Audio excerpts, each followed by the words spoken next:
itu sebenarnya Tuhan nggak harapin seperti itu. Tuhan harapin kita itu seperti hati kita itu seperti anak kecil yang bisa anak kecil yang begitu polosnya aja bisa pahamin Tuhan, apalagi kita yang harusnya udah ngerti Alkitab gitu loh. Jadi Tuhan harapin hati kita itu seperti anak kecil, karena Tuhan bilang jika kamu tidak bertobat dan menjadi seperti anak kecil ini, kamu tidak akan masuk ke dalam kerajaan surga. Jadi kalau kita punya pengetahuan yang pintar sekali mengenai Alkitab dan tahu ini, tahu itu, tapi pada akhirnya kita nggak punya seperti hati yang seperti anak kecil ini, kita nggak masuk hitungan. Makanya hati-hati sekali. Kita kadang kepintaran sendiri, kita pintar berhitung dengan Tuhan gitu. Kalau kita nggak pernah bayar perpuluhan, nabur, ya bagaimana kita bisa diberkatin? Itu salah satunya kuncinya. Iblis itu selalu berusaha membisikkan lewat siapa aja, bisa jadi lewat orang-orang di sekitar kita, orang-orang dekat kita, family kita, istri, saudara, anak, segala macam, supaya kita jangan nabur.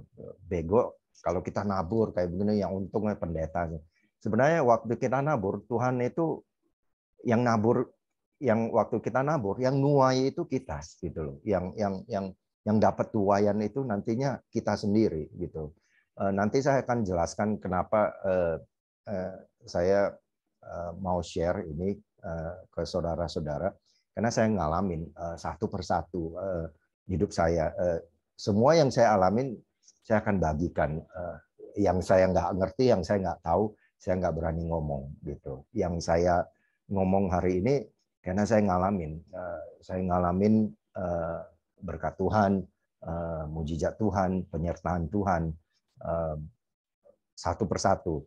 Tapi kunci ayatnya adalah di sini. Jadi di kitab Matius 18 ayat 3 sama 4 itu, jika kamu tidak bertobat, kita mesti tobat gitu. Seringkali saya ikut acaranya Pak Jonas Yefta Ministry, ada yang minta didoain macam-macam ya, dari yang kecil sampai yang besar gitu. Kadang kita sebagai orang ketiga ya, karena kan kita cuma lihat, kita dengar gitu. Banyak yang nggak mau bertobat tapi minta didoain, misalnya dari yang merokok gitu, minta didoain lah, yang itu aja nggak mau bertobat gitu. Pertobatan itu bukan karena didoain, pertobatan itu keputusan kita sendiri. Pertobatan itu nggak bisa kita doain, minta orang lain bikin kita bertobat. Tapi pertobatan itu keputusan kita. Tuhan kasih bahasa Inggrisnya itu apa ya? Bahasa Inggrisnya itu Tuhan itu kasih free will. Free will itu bahasa Indonesianya kebebasan memilih. Jadi Tuhan kasih kita itu kebebasan memilih dalam hidup itu. Memilih A atau B, memilih yang benar atau yang salah, memilih jalan ini atau jalan itu. Jadi pertobatan itu haknya kita, dan Tuhan kasih itu. Bukan didoain supaya bertobat gitu loh. Ya, ada orang bilang, oh tolong doain supaya itu saya nggak ngerti ya. Tapi kalau untuk pribadi, pertobatan itu keputusan sendiri, free will ya, kehendak bebas gitu. Jadi pertobatan itu dari sendiri, bukan diambil, diputuskan orang lain, keputusan kita sendiri. Jadi kalau sendiri aja nggak mau tobat, ya gimana didoain? Kadang saya lihat Pak Yonas sabar sekali, kalau saya tak pentung. Maaf ya, just joking, cuma bercanda. Jadi banyak sekali yang nggak ngerti. Jadi simpel aja, Tuhan bilang tobat, ya udah tobat gitu loh. Biasanya orang tobat, biasanya itu karena apa? Kapok. Saya tobat juga karena kapok, bukan karena saya ini tobat karena kapok gitu loh. Udah sampai itu, oh baru aduh ampun Tuhan. Saya dengar kesaksiannya Pak Markus atau siapa yang lain itu most likely biasanya itu kayaknya wah mereka apalagi yang Pak Markus tuh, wow, saya merinding dengernya, lidah sampai terbelah dua. Saya belum sampai ke step itu. Jadi biasanya kalau kita udah sampai ke situ, wah baru kita tobat gitu. Nah, jadi pertobatan itu keputusan kita sendiri, bukan didoain. Itu satu. Jadi kalau Tuhan bilang tobat, ya tobat gitu. Terus kedua, Tuhan minta hati kita itu seperti anak kecil gitu. Anak kecil ya itu nggak usah muluk-muluk, nggak usah yang macam-macam, nggak usah yang susah-susah. Tuhan dengan segala kehebatannya Tuhan itu bisa dimengerti sama seorang anak kecil. Jadi Tuhan itu gampang sekali dimengerti. Apa yang Tuhan perkatakan, ya iyakan saja, aminin saja. Sekalipun pada saat itu kita nggak ngerti, gitu loh. Karena kita percaya, itulah yang hati yang seperti anak kecil. Ini saya mau saksikan ya, selama saya ikut Tuhan banyak sekali aku diberkatin Tuhan, aku banyak sekali hal-hal. Sekali lagi jangan lihat aku, karena aku itu masih daging, aku itu masih manusia. Tapi apa yang Tuhan perbuat dalam hidupku itu satu persatu itu Tuhan nyatakan. Saya dilahirkan dari keluarga yang bukan kaya. Saya dilahirkan bukan dari keluarga yang berada gitu. Boleh dikatakan miskin gitu. Tapi satu persatu Tuhan berkatin saya, berkatin satu persatu dari hidup saya. Semua itu bermula dari impian saya gitu loh. Dulu saya memimpikan sesuatu. Dulu saya membayangkan oh nanti hidup saya begini. Tuhan akan memberkatin kita sesuai dengan apa yang ada di impian kita, apa yang ada di gambaran itu. Makanya kalau kita lihat, ingat nggak waktu di kejadian di Alkitab, di kejadian maaf ya, di Abraham, waktu Abraham dijanjikan Tuhan akan punya anak, Tuhan minta Abraham keluar, lihat ke bintang di langit itu. Nah, kenapa Tuhan sampai minta Abraham keluar dari tendanya? Coba lihat ke langit itu. Nanti keturunanmu akan sebanyak itu. Kenapa Tuhan sampai tunjukkan itu? Karena Tuhan mau Abraham itu punya dream, punya impian, punya gambaran gitu. Punya gambaran, oh nanti kehidupannya seperti itu. Nah, itu juga terjadi seperti saya gitu. Saya akan jadi dulu saya itu hidupnya itu miskin sekali gitu, dan susah sekali. Saya suka main drum. Saya nggak punya drum, nggak sanggup beli drum. Yang saya lakukan itu saya pinjam drum. Saya sampai latihan di gereja gitu loh. Sampai diusir-usir, nggak boleh datang lagi. Saya beli drum aja, beli alat musik aja nggak sanggup gitu. Terus saya ngeles drum, sampai dikatain sama guru drumnya, wah kamu itu nggak bisa lah, kamu nggak akan bisa main drum, seumur hidup nggak akan bisa main drum gitu. Nah terus habis itu, oh ya itu gambar saya. Nah ini saya ceritain dulu ya, itu gambar istri saya.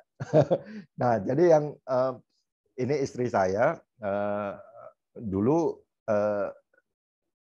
Jadi kalau di kumpulan teman-teman saya itu nggak akan mungkin bisa dapatin istri saya gitu. Ceritanya begitu, kata teman-teman, udah miskin, kurang ini kurang itu lagi, banyak kurangnya aku gitu. Tapi satu hal yang puji Tuhan, Tuhan berkatin saya, istri saya itu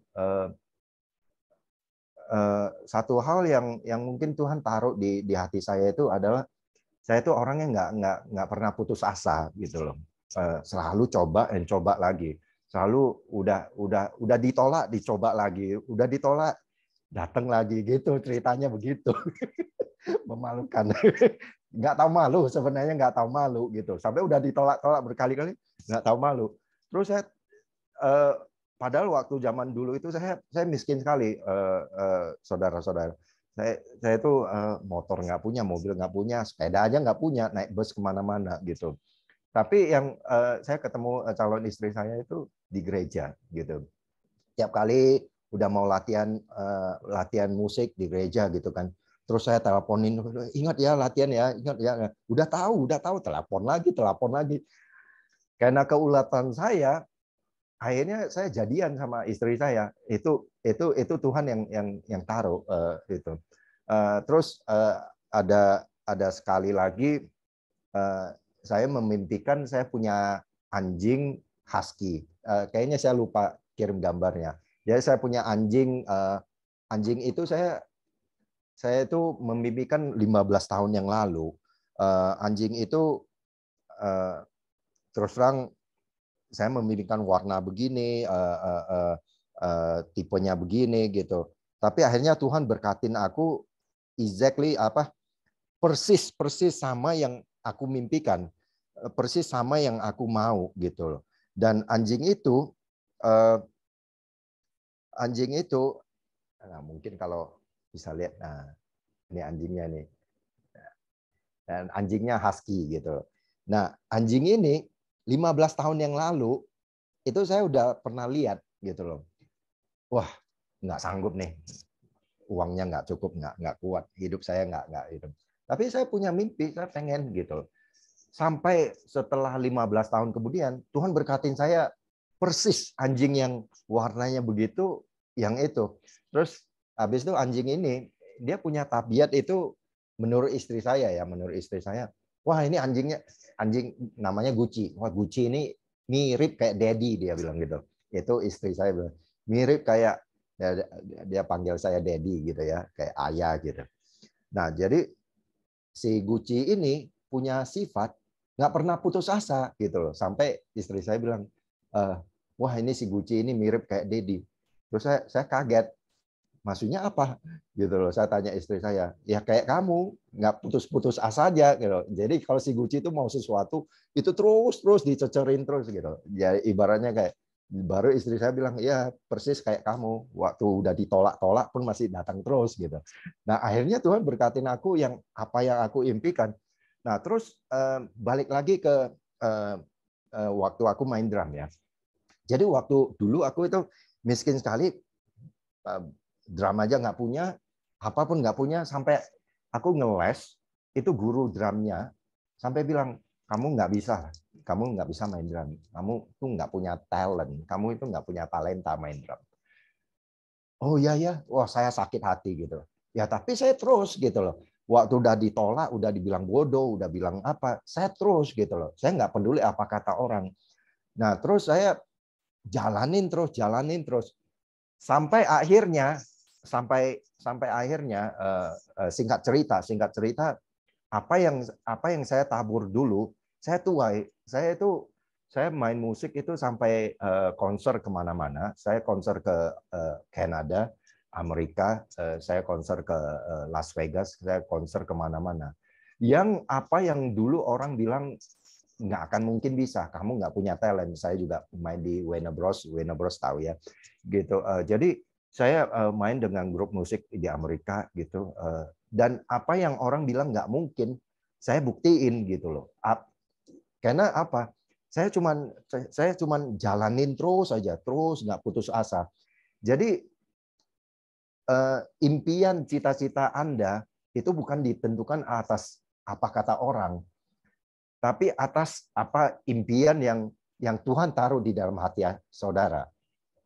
Jadi kalau Tuhan janjiin sesuatu, Tuhan itu akan taruh mimpi itu di dalam hati saudara. Sekalipun orang-orang di sekitar Anda, orang-orang yang family Anda, ataupun siapapun itu, yang bilang, kamu itu nggak akan mungkin bisa. Terus saja, jalanin terus. Lihat Abraham, sekalipun orang ketahuan dia, akhirnya Tuhan buka jalan buat hidup dia. Itulah yang saya ngerti kenapa ayat Alkitab itu tulis, kamu harus punya hati seperti anak kecil. Jadi apa yang dijanjikan Tuhan sama Anda, sekalipun orang-orang di sekitar Anda itu nggak setuju dan menertawain Anda, melihat bahasa Indonesia, menganggap Anda rendah, nggak akan mungkin ini dan itu. Tapi kalau Anda terus dan Anda simpan impian itu di dalam hati Anda, suatu saat itu pasti terjadi. Dan saya ngalamin itu. Saya nggak punya apa-apa. Saya tiap hari nggak punya drum. Saya ke gereja latihan. Saya latihan di gereja, minta permisi latihan drum 4-5 jam, 4-5 jam, nggak punya drum, sampai diusir, nggak boleh datang lagi. Nah, terus saya pelayanan juga di gereja, saya bantu pelayanan gitu. Apa yang aku tabur itu aku tuai hari ini. Jadi apa yang Anda tabur hari ini, Anda akan tuai gitu loh. Jangan berhenti menabur, jangan berhenti menabur buat Tuhan gitu loh. Jangan dengar apa kata orang. Kalau Anda punya impian dalam hidup ini, teruskan. Anda akan tuai gitu. Anda apa yang Anda tuai, Anda tabur. Yang tuai itu saudara, bukan pendeta Anda, bukan siapa-siapa. Yang tuai itu kalau Anda nanam, yang tuai itu Anda, bukan siapa-siapa gitu loh. Jadi taburlah sebisa mungkin Anda itu, sekalipun orang-orang di sekitar Anda, karena iblis itu akan pakai siapa saja yang di sekitar Anda. Itu yang saya mau saksikan gitu. Nah, begitu juga sekali lagi saya ngomong ini bukan memegahkan diri saya. Anda jangan lihat saya ya. Anda lihat Tuhan.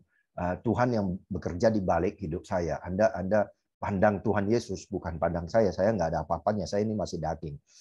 Nah, yang saya mau saksikan lagi, banyak sekali dalam hidup saya, baik saya beli rumah, baik saya beli mobil, baik saya beli apa-apa segala macam. Itu saya banyak minta hikmat Tuhan. Saya banyak nanya Tuhan gitu. Waktu saya masih ngekos di Amerika nih, ngekos bukan di Indonesia ya, di Amerika masih ngekos. Waktu itu saya udah punya sedikit uang gitu. Terus teman-teman Joseph, kamu beli rumah, bego kamu. Kok kamu nggak mau beli rumah? Udah punya ini, beli rumah, ngapain ngekos? Tapi pada saat itu hati saya nggak sejahtera gitu loh. Hati saya itu nggak. Saya berdoa dan Tuhan nggak arahin ke situ. Nah, saya masih ngekos. Oh, teman saya udah punya satu rumah, dari satu rumah ke dua rumah, 3 rumah. Wah, langsung apalah, pokoknya apa ya? Apa sih greedy ya? Apa itu? Rakus. Karena bisa bikin uang waktu itu zaman di Amerika tahun 2007, 2008 gitu. Terus saya berdoa dan Tuhan nggak izinkan saya beli rumah gitu. Terus saya berdiam diri, saya tahan.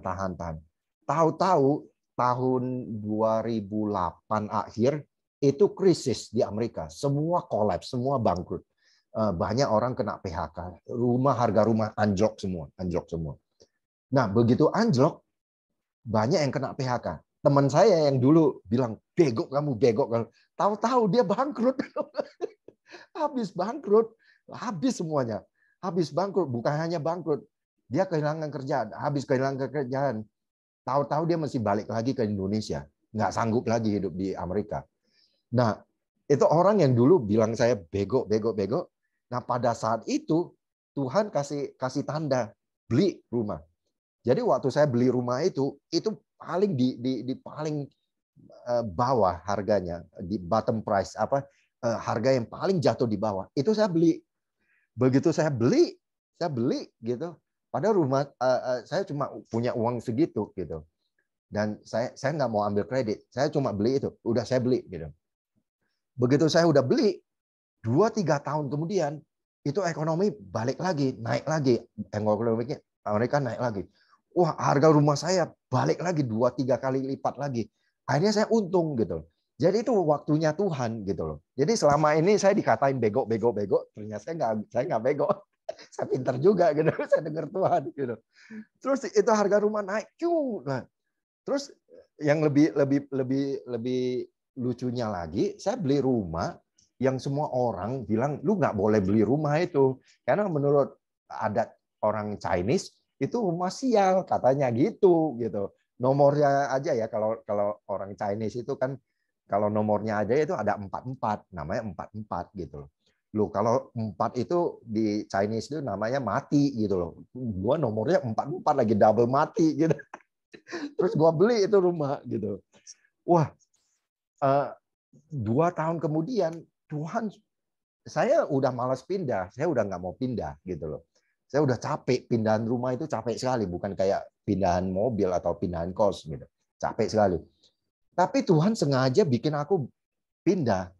Nggak taunya rumah yang saya beli seberangnya rumah saya itu ada yang jual jual ganja, jual kokain, jual obat-obat terlarang. Bikin hati saya itu takut sekali. Nah, itu sebenarnya orang itu dipakai Tuhan untuk bikin saya pindah dari rumah itu. Karena saking saya takutnya, saya cari lagi rumah yang lain, tapi saya nggak punya duit gitu loh. Akhirnya Tuhan bikin mujizat, saya bisa, dan harga rumah saya itu double.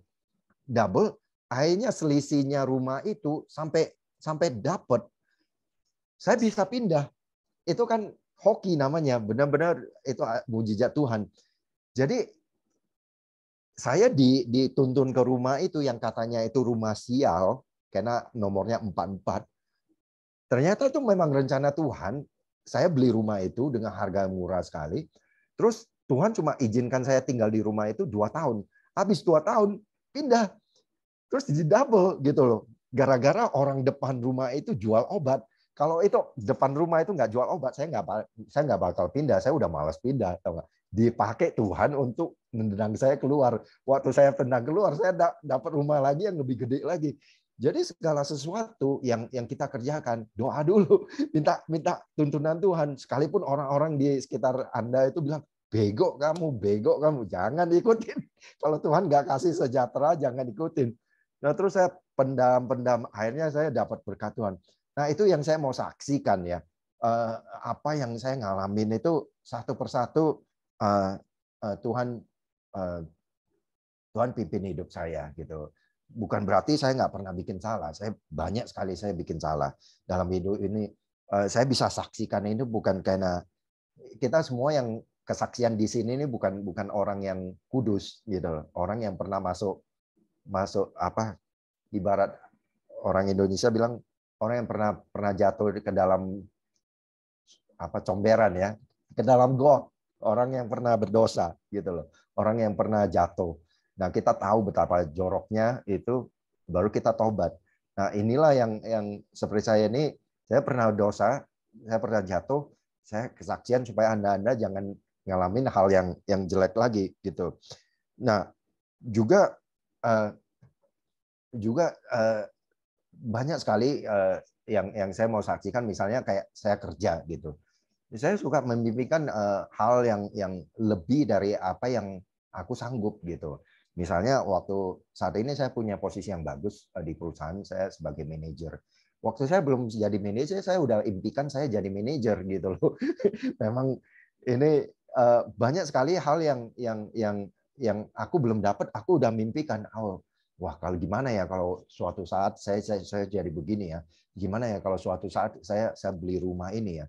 Jadi rumah yang saya tempatin sekarang ini adalah rumah yang aku impikan waktu 2015. 2015. Jadi sekarang 2022 ya. Berapa tahun ya? 7 tahun ya. Kayaknya 7 tahun ya. Nah, waktu itu uang saya itu cuman seperenamnya itu. Jadi seperenamnya dari rumah ini. Gitu. Saya cuma punya uang seperenam. Wah, terus saya ambil brosurnya, saya ambil itu, saya liatin, saya tempelin, saya yang mana saya suka lihat-lihat. Nah, ini rumah impian saya, rumah impian. Sampai sekarang benar-benar kejadian. Nah, rumah impian itu yang saya tempatin sekarang ini, gitu loh. Jadi makanya Anda mesti punya impian. Anda nggak punya mobil, ke showroom mobil, ambil brosurnya, liatin aja. Tuhan, saya pengen itu mobil Tuhan. Anda nggak punya motor, Tuhan ini motor saya. Saya suka motor ini Tuhan. sama seperti istri saya. Saya memimpikan married sama dia. Akhirnya Tuhan jadiin. Jadi semua tergantung impian di dalam hati. Tuhan akan memberkati Anda sesuai dengan impiannya Anda. Jadi kalau Anda nggak pernah bermimpi, Anda nggak punya dream, Anda nggak punya tujuan hidup, Anda akan sesat sekali. Anda akan kayak kapal yang dihembus angin kemanapun arahnya gitu loh. Ya Anda harus punya impian dalam hidup ini. Anda harus punya cita-cita, cita-cita yang suatu hari yang saat ini Anda bilang mana mungkin Tuhan, saya nih saat ini di sini, mana mungkin saya bisa sampai ke sana. Itu bukan urusan Anda. Urusan Anda itu percaya seperti anak kecil itu. Makanya di Alkitab itu Anda harus punya hati seperti anak kecil itu. Kalau Anda nggak percaya sama Tuhan, Anda nggak percaya, habis sudah gitu loh. Kuncinya cuma satu, percaya. Kalau Tuhan bilang saya akan berkati Anda, percaya itu. Tuhan janjiin Anda, saya akan sembuhkan Anda, percaya itu. Nah gimana saya udah kena sampai stadium ini, stadium itu, stadium 2, stadium 3. Itu janjinya Tuhan. Itu tergantung imannya Anda gitu loh. Itu tergantung keyakinan Anda sama Tuhan. Anda percaya nggak Tuhan bisa balikin semuanya itu gitu loh. Makanya ayat ini saya bagikan buat saudara supaya Anda tahu. Ada satu lagi di Markus 1 ayat 24 ya. Ini saya rasa semua orang udah tahu ya. Markus 1 ayat 24. Markus 1 ayat 24. Ini saya baca ini. Karena itu aku berkata kepadamu, apa saja yang kamu minta dan doakan, percayalah bahwa kamu telah menerimanya, maka hal itu akan diberikan kepadamu. Tuhan ciptakan kita. Oh ya, sampai itu ya. Jadi Tuhan bilang, udah percaya aja, udah percaya aja. Sekalipun itu 7 tahun, sekalipun itu 15 tahun, sekalipun itu 30 tahun. Waktu saya pengen main drum, waktu itu saya umur 12 tahun. Terus divonis sama guru saya, kamu nggak bisa main drum. Kamu seumur-umur nggak akan bisa main drum. Oh iya, oke. Nah, saya pulang main drum lagi, belajar lagi, latihan lagi. Saya nggak peduli apa kata orang. Akhirnya aku bisa. Akhirnya aku main drum itu lebih dari guruku. Aku itu sampai keliling beberapa negara. Aku keliling sampai ke Kanada, Amerika, Asian country gitu. Saya bikin banyak uang nih. Saya diberkatin Tuhan dari situ sebagai pemusik pada saat itu. Sekarang saya udah banyak mundur dari musik. Aku banyak di bagian saya sekarang manajer di satu. Jadi apa yang aku cita-citakan dulu, aku terus dan Tuhan genapin. Nah, bukan hanya berdoa tapi juga bekerja. Jadi bukan hanya kita berdoa sama Tuhan, tapi kita juga mesti bertindak. Yaitu kita mesti lakukan gitu loh. Nah, jadi pertobatan itu dari kita mesti acting, mesti kerjakan bagian kita. Bagian kita itu nggak pernah putus asa. Ya seperti saya waktu saya pengen sesuatu itu saya terus udah ditolak terus lagi datang lagi, ditolak datang lagi, diusir datang lagi, terus waktu saya mau melamar kerjaan udah ditolak datang lagi, lamar lagi, besok lagi lamar lagi. Wah, saya ngalamin banyak kejadian buruk ya.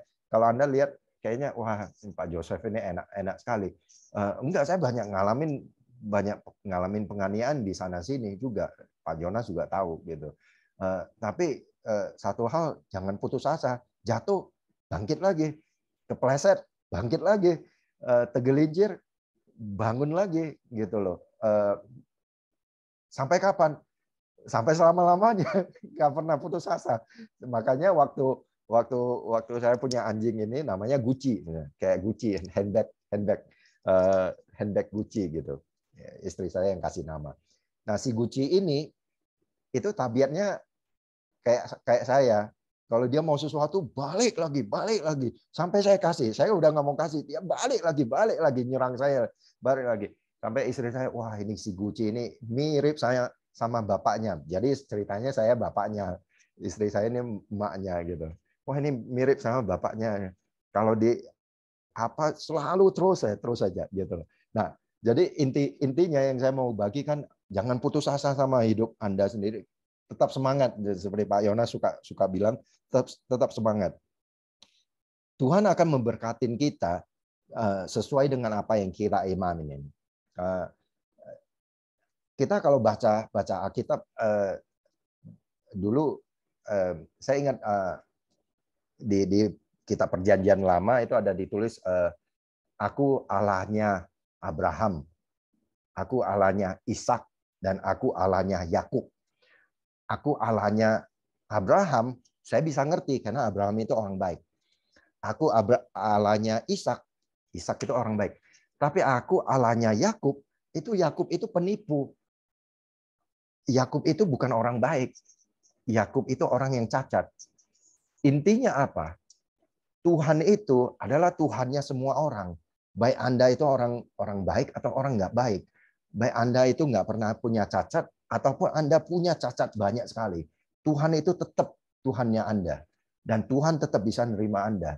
Jadi jangan suka merasa rendah apa sih bahasa Indonesia apa sih? Rendah hati ya kayaknya ya. Rendah diri itu nggak confidence, rendah hati. Rendah hati itu apa sih? Saya nggak ngerti gimana jelasinnya. Pokoknya kalau Anda merasa, wah saya nggak layak untuk Tuhan. Tuhan itu bilang, aku Allahnya, ya rendah hati ya. Aku Allahnya Abraham, aku Allahnya Ishak, dan aku Allahnya Yakub. Yakub itu penipu, pembohong, pencuri. Dan itu Tuhan bilang, saya Allahnya dia. Saya Allahnya dia. Jadi kalau Anda merasa bahwa, wah saya itu nggak layak, apa saya masih bisa. Tetap Tuhan bisa ampuni Anda. Yang penting Anda bertobat. Sungguh-sungguh cari Tuhan. Makanya Tuhan bilang, saya Allahnya Abraham, Ishak, dan Yakub. Yakub itu pencuri, penipu, orang berdosa. Dan itu Tuhan bilang, saya Tuhannya. Saya Tuhannya orang berdosa. Jadi kalau Anda berdosa, Tuhan tetap bisa terima Anda. Kenapa? Karena Tuhan bilang sendiri, saya tetap mengasihi Anda. Sekalipun Anda nggak sempurna. Sekalipun Anda masih banyak kekurangan. Sekalipun Anda berzina, berdusta, berbohong, menipu, banyak sekali dosa kita. Tapi Tuhan tetap bilang, saya tetap Tuhanmu. Saya tetap Bapakmu. Gitu. Nah, makanya kita jangan pernah merasa putus asa, merasa give up, merasa wah nggak ada harapan lagi. Memang kita manusia, ada kadang kita merasa down, ada kadang kita merasa wah saya udah berusaha begitu banyak cara, saya masih kena hal ini, kena hal itu. Ada kadang kita juga, saya juga ngalamin, bukan berarti nggak pernah ngalamin. Tapi sewaktu Anda jatuh, jangan sampai tergeletak. Balik lagi ke Tuhan. Tuhan akan membangkitkan Anda. Tuhan akan kasih kekuatan ekstra kepada Anda. Balik lagi cari Tuhan, cari hadirat Tuhan, hadirat yang akan memulihkan Anda. Gitu. Hari ini saya mau saksikan mengenai hidup saya, mengenai apa yang saya tahu, bagikan mengenai ayat firman Tuhan. Jadilah imannya seperti anak kecil. Kalau anak kecil aja bisa memahami Tuhan, apalagi kita orang dewasa, gitu loh. Tuhan nggak susah dimengerti. Kadang kita yang bikin susah, kita yang terlalu berbelit-belit, kita yang suka hitung-hitungan sama Tuhan. Tuhan, saya mau tobat tapi kayaknya saya nggak ini ya, saya nggak itu gitu. Akhirnya kita nggak, yang menghambat berkat kita itu ya dari yang hal begini, dari kitanya sendiri, bukan dari Tuhan. Tuhan udah buka tangan gitu. Datanglah ke Tuhan seperti anak kecil gitu. Datanglah ke Tuhan seperti anak kecil. Karena anak kecil lah yang bakal masuk kerajaan surga. Jadi kalau Anda terlalu pinter, dalam tanda kutip, jadi orang yang terlalu pinter seperti orang Farisi, hati-hati, nanti Anda yang nggak masuk surga gitu loh. Karena Tuhan yang bilang, Tuhan nggak cinta orang yang seperti itu. Tuhan malah cinta anak-anak kecil yang hatinya polos, hatinya lugu. Waktu kita datang ke Tuhan itu seperti hatinya lugu. Hari ini saya mau sampaikan itu, tetap punya impian, punya pengharapan, tetap punya cita-cita ke depan Anda. Besok masih ada harapan. Apa yang Anda cita-citakan itu Anda simpan di dalam hati Anda sendiri. Anda doakan, karena itu adalah titipan Tuhan. Apa yang Anda cita-citakan itu sebenarnya titipan Tuhan di dalam hati Anda. Sampai Tuhan suatu hari akan buka buat Anda gitu loh. Semoga yang apa yang saya saksikan Anda nggak lihat saya, Anda lihat Tuhan. Yang apa yang saya dapat itu dari Tuhan, bukan kepintaran sendiri. Yang saya ngomongin itu semua Anda nggak lihat saya, Anda lihat Tuhan Yesus sendiri gitu. Ya saya rasa itu aja. Pak Yonas, saya balikin lagi. Maaf untuk bahasa Indonesia saya yang terbata-bata.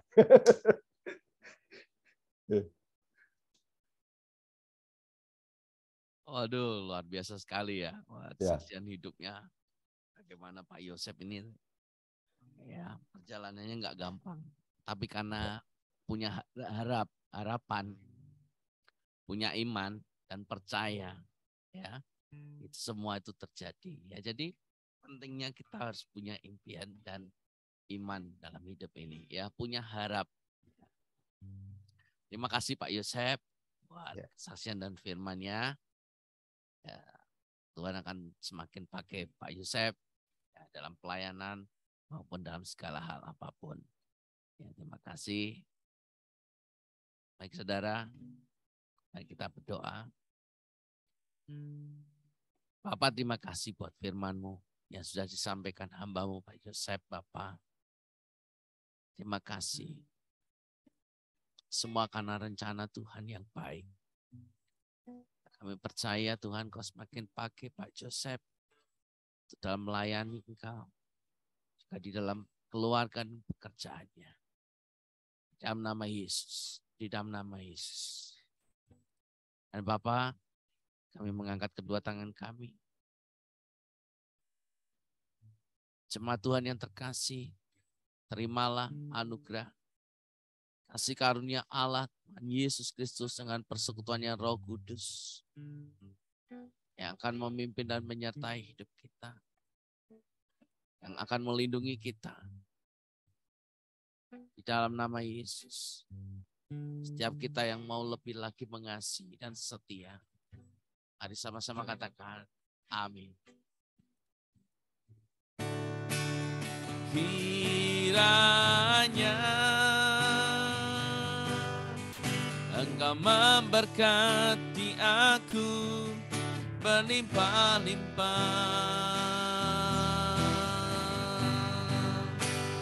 dan memperluas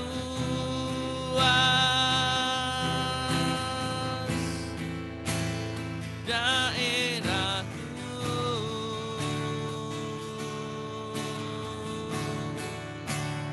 dan kiranya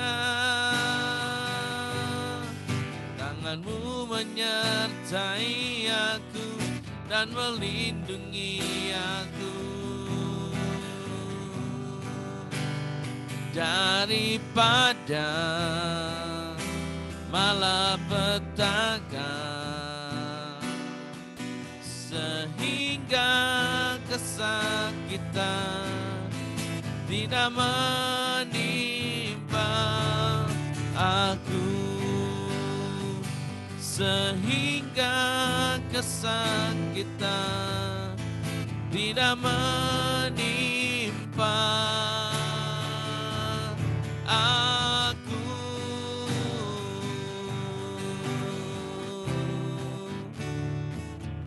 Terima kasih Bapak Ibu Saudara. Ya, hamba berdoa Tuhan untuk Ibu Elfrida Ellen yang ada di YouTube. Hamba mohon Tuhan, Roh Kudus Engkau yang jamah hati suaminya. Tuhan bebaskan dari kuasa-kuasa iblis. Tuhan Engkau yang tolong pulihkan keluarga ini di dalam nama Yesus. Dan hamba berdoa untuk setiap jemaat Tuhan yang di YouTube, Facebook, manapun Tuhan. Kami percaya di dalam nama Yesus ada kuasa kesembuhan, ada kuasa mujizat. Bahkan ku percaya pemulihan terjadi. Terima kasih Bapak dalam nama Yesus. Haleluya. Amin. Baik Bapak Ibu Saudara, sampai ketemu besok pagi. Morning prayer. Mari kita datang setia untuk mencari Tuhan. Shalom.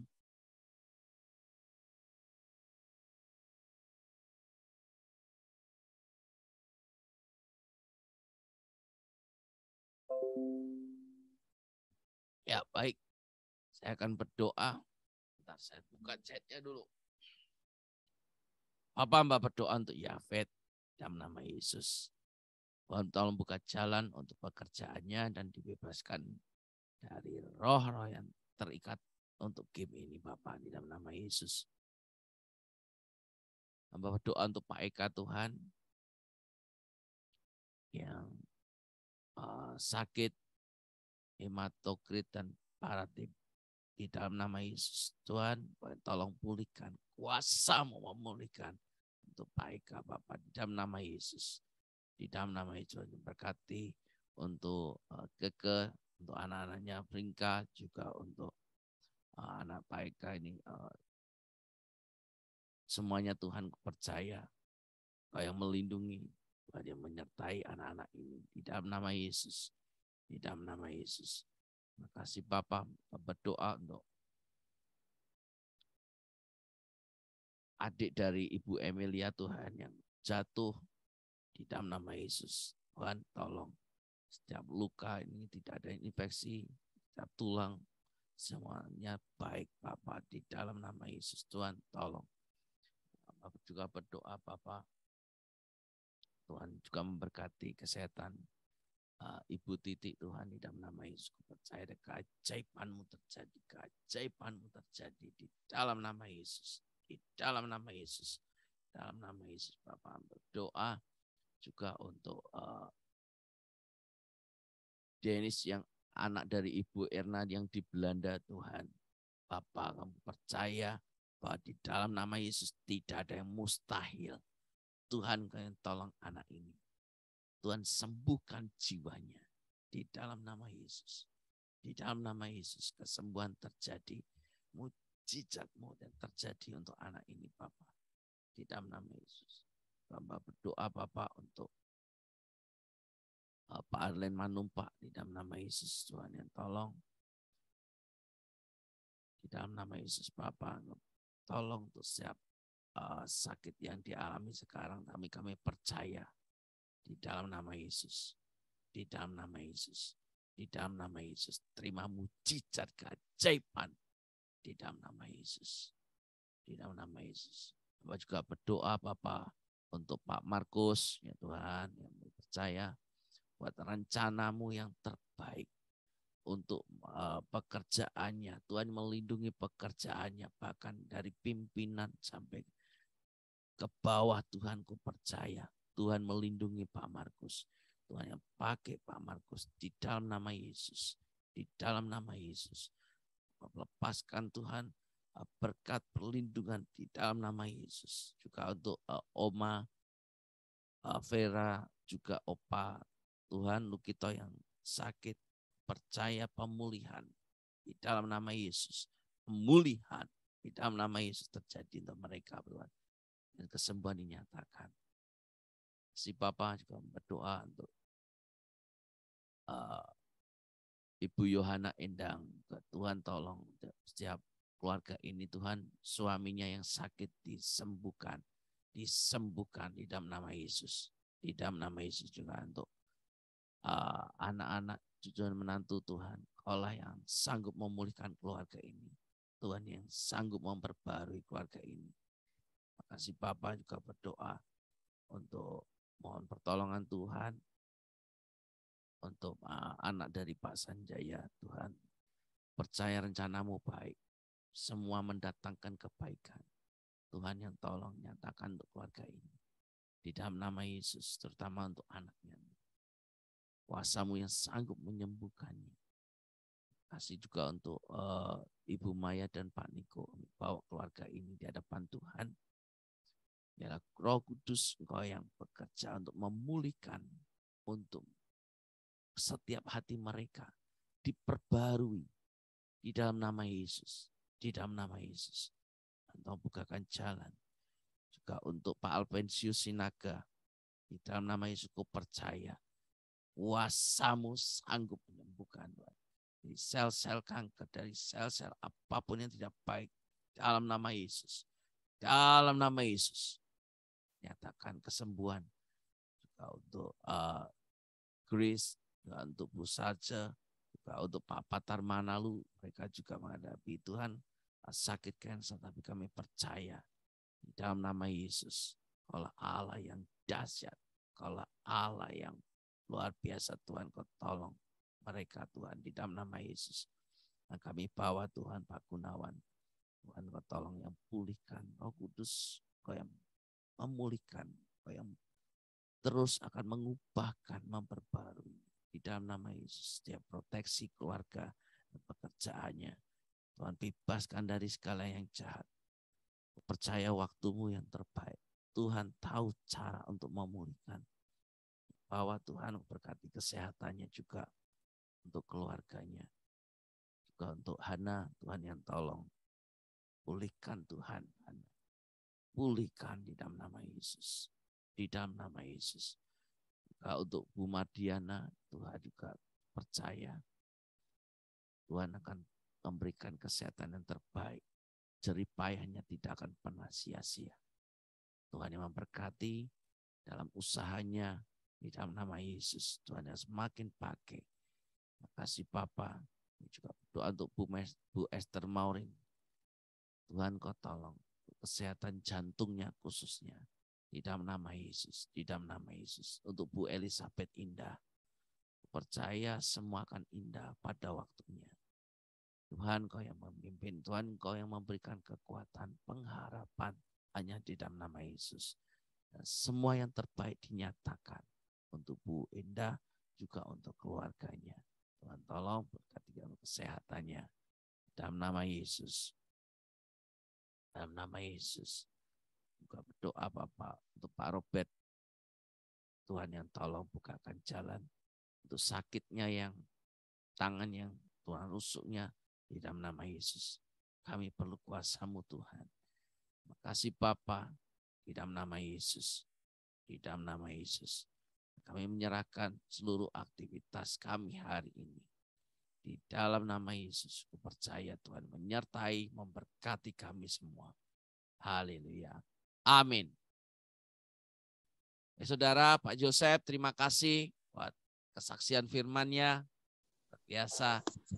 Ya. Thank you, Pak Joseph. Baik Bapak Ibu Saudara, terima kasih ya. Besok saya akan berbicara tentang iman Abraham. Saya akan lanjut. Terima kasih, Jonas. Terima kasih, Pak Jonas. Terima kasih, Pak Joseph. Terima kasih, Pak. Terima kasih. Terima kasih untuk seluruh pelajanan pagi ini.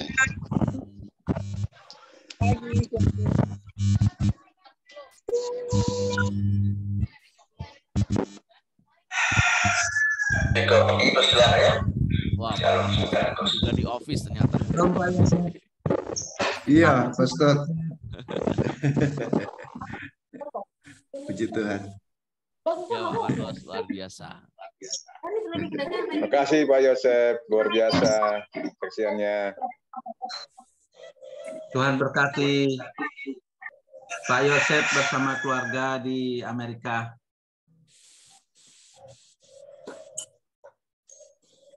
Baik, saudara, kita berpisah dalam hitungan 1, 2, 3. Shalom. Tuhan Yesus memberkati.